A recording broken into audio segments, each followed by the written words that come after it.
Shalom et grâce, peuple de Dieu. Seigneur, je te rends grâce et je te bénis. Et je te dis merci. Merci, Seigneur, pour le souffle de vie que tu nous donnes. Bénis abondamment ceux qui écoutent la bonne nouvelle et la partagent afin de sauver notre âme et que la gloire et l'adoration te reviennent dans le précieux nom de Jésus. Amen. Bien-aimé, je m'envoie te dire aujourd'hui qu'il exauce toujours ce qui est conforme à sa volonté.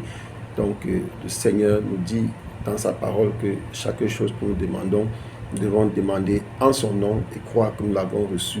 Dans le livre de Jean chapitre 14, à partir du verset 13, nous pouvons lire « Et ce que vous demanderez à mon nom, je le ferai, afin que le Père soit glorifié dans le Fils. Si vous demanderez quelque chose à mon nom, je le ferai. » On a vu deux choses, que le Seigneur exauce toujours ce qui est conforme à sa volonté. On a aussi vu quelque chose que nous demandons en son nom, au nom de Jésus.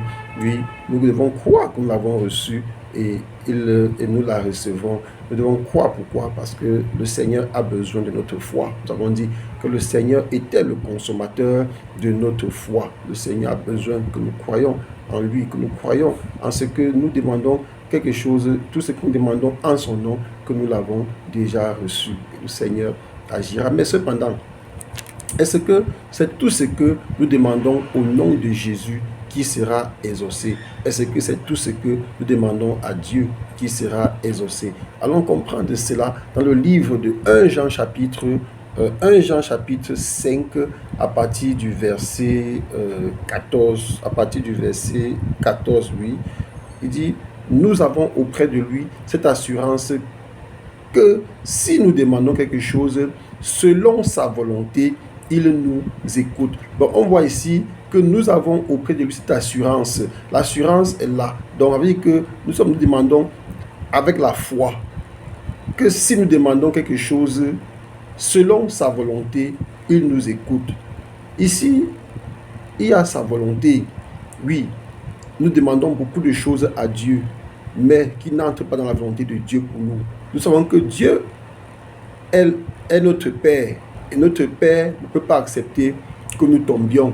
Notre Père ne peut pas nous mettre sur un chemin qui nous conduit à notre perte. Tu ne vas pas demander à Dieu, oh Seigneur, donne-moi une deuxième femme, donne-moi une troisième femme, donne-moi une quatrième femme. Dieu ne peut pas exaucer une telle prière parce que ce n'est pas dans la volonté de Dieu que tu aies beaucoup de femmes. Mais cependant, qu'est-ce qui va se passer? Tu auras une deuxième femme, tu auras une troisième femme, tu auras une quatrième femme, tu seras content. Tu vas dire que Dieu t'a exaucé. Mais en réalité, c'est le diable qui t'a exaucé. Satan est à l'affût. Il est prêt à réaliser tout ce qui mène l'homme à sa perte. N'est-il pas dit qu'il est le père du mensonge? N'est-il pas dit qu'il est le malin? N'est-il pas dit qu'il est l'ennemi des choses du bien?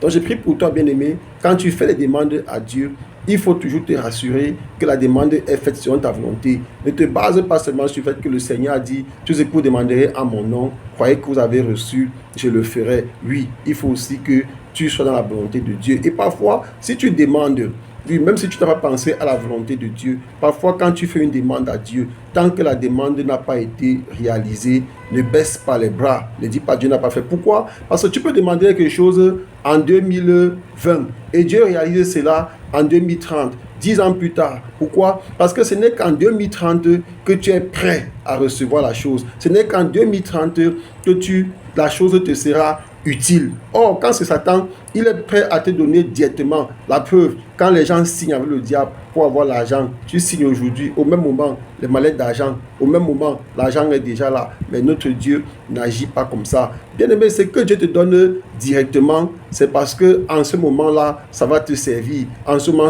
il y a l'urgence pour que la chose soit due. Par exemple, tu vas prendre le vol demain pour aller dans un pays. Tu n'as pas l'argent du billet d'avion. Seigneur, je t'en supplie, Père, viens-moi en aide.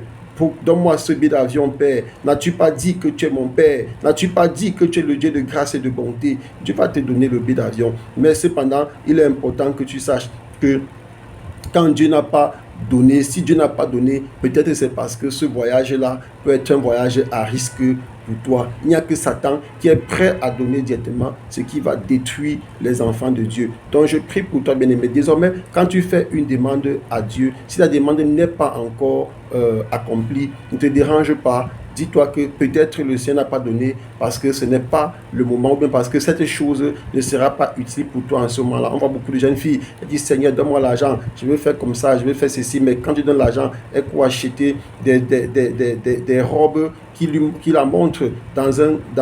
Déjà dit, des robes qui ne la valorisent pas, des vêtements qui ne le valorisent pas. Même chose pour beaucoup d'hommes. Quand Dieu a donné, ils se retrouvent dans les bars. Parfois, d'autres ne viennent plus à l'église. Alors qu'il avait dit si tu me donnes l'argent là,